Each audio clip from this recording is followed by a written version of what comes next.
ஏதும் இல்லை என்ற கவலை இல்லை, துணையாளர் என்னை விட்டு.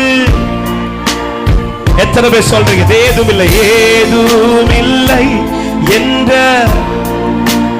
துணையாளர் விலகலங்க. என் சீயோன் குமாரத்தே, ராஜாவானவர் உன் நடுவில் இல்லையோ? அவன் சொன்னதை பின்ன ஏன் கலங்குகிறார், ஏன் தியங்குகிறார்? கர்த்தர் உன் நடுவில் பெரியவராயிருக்கிறார். நீ கம்பீரித்து ஆர்ப்பரி, இஸ்ரவேல் கர்த்தர் பெரியவராயிருக்கிறார்.